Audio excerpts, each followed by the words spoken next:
बोलिए सतगुरुदेव की जय। बोलिए बंदी छोड़ सतगुरु रामपाल जी महाराज की जय। हाँ तो भक्तों, आज मैं आप लोगों के सामने संगत का प्रभाव तथा विश्वास प्रभु का यही कथा सुनाने का प्रयास कर रहा हूँ। तो सुनिए बड़े गौर से। सत साहेब, चलिए कथा शुरू करते हैं। एक गांव में एक व्यक्ति के विवाह को 10-12 वर्ष हो चुके थे। संतान नहीं हुई थी। उसी गांव से बाहर लगभग 2 किलोमीटर की दूरी पर एक आश्रम था। उसमें एक सिद्ध संत रहता था। वह गांव में से भिक्षा मांगकर लाता था। उसको 3-4 या अधिक दिन खाता रहता था। एक दिन वह उस घर से भिक्षा लेने गया जिस व्यक्ति को कोई संतान नहीं थी। स्त्री पुरुष दोनों ने साधु जी से पुत्र प्राप्ति के लिए चरण पकड़कर प्रार्थना की थी। साधु ने कहा था कि एक शर्त पर संतान हो सकती है। स्त्री पुरुष ने पूछा कि बताओ।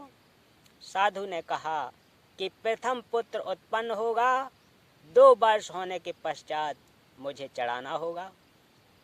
उसे मैं अपना उत्तराधिकारी बनाऊंगा। आपको मंजूर हो तो बताओ। उसके पश्चात लड़की होगी, फिर एक पुत्र होगा। दोनों ने उस शर्त को स्वीकार कर लिया। साधु के आशीर्वाद से 10वें महीना पुत्र हुआ। 2 वर्ष का होने पर साधु को सौंप दिया। उस समय स्त्री फिर गर्भवती थी। उसने कन्या को जन्म दिया। फिर एक पुत्र और हुआ, जिस कारण से साधु की महिमा और अधिक हो गई। उस आश्रम में युवा लड़कियों का प्रवेश निषेध था। जब वह लड़का 16 वर्ष का हुआ तो एक दिन गुरुजी को छाती में स्तन के पास फोड़ा हो गया, जिस कारण से साधु जी दर्द के कारण व्याकुल रहने लगे। जड़ी बूटी बनाकर उस फोड़े पर लगाई। 4-5 दिन में वह फोड़ा फूटकर ठीक हुआ। तब साधु सामान्य हुआ। कुछ दिन पश्चात साधु को बुखार हो गया। वृद्धा अवस्था व बुखार के कारण उत्पन्न कमजोरी की वजह से चलने फिरने में असमर्थ हो गया। साधु ने उस शिष्य को कभी गांव में भिक्षा लेने नहीं भेजा था। यह विचार करके कि कहीं जवान लड़का गांव में लड़कों के साथ बैठकर बुरी संगत में पड़कर कोई गलती न कर दे, कहीं विवाह करने की प्रेरणा न हो जाए। परंतु उस दिन विवश होकर साधु ने अपने शिष्य से कहा कि बेटा, भिक्षा मांग कर ला और गांव में प्रथम गली में चौथे घर में जो मिले उसे लेकर आ जाना, आगे मत जाना। लड़का गुरुजी के आदेश अनुसार उसी घर के द्वार पर गया और बोला, अलख निरंजन। उस घर से एक 14 वर्षीय लड़की भिक्षा डालने के लिए द्वार पर आई तो साधु लड़का उस लड़की की छाती की ओर गौर से देख रहा था। लड़की ने देख लिया कि साधु की दृष्टि में दोष है। लड़की बोली कि ले बाबा भिक्षा। साधु बोला, हे माई की बेटी, तेरी छाती पर 2 फोड़े हुए हैं। आप आश्रम में आ जाना, तेरे फोड़े गुरुजी ठीक कर देंगे। हे माई की बेटी, आपको बहुत पीड़ा हो रही होगी। मेरे गुरुजी को तो एक ही फोड़े ने दुखी कर रखा था। यह बात लड़के साधु से सुनकर लड़की का अंदाजा और दृढ़ हो गया कि यह साधु नेक नहीं है।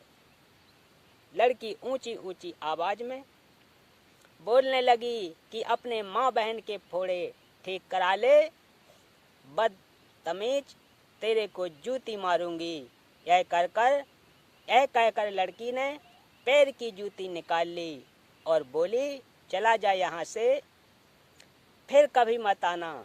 शोर सुनकर लड़की की माता भी द्वार पर आई और पूछा कि बेटी क्या बात है।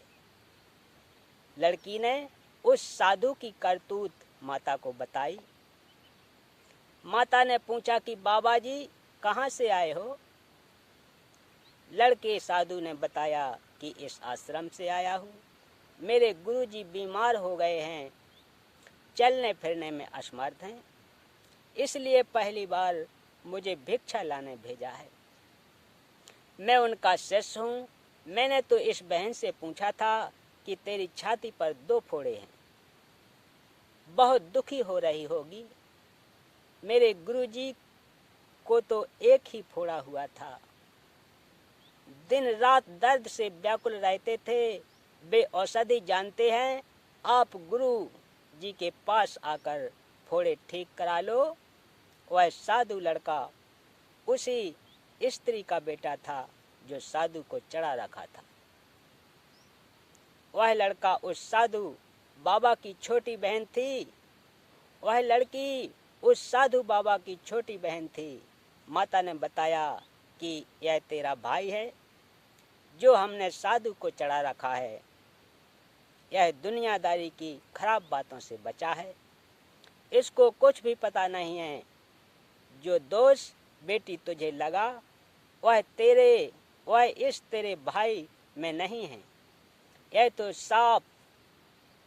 पाक साफ आत्मा से बोल रहा था।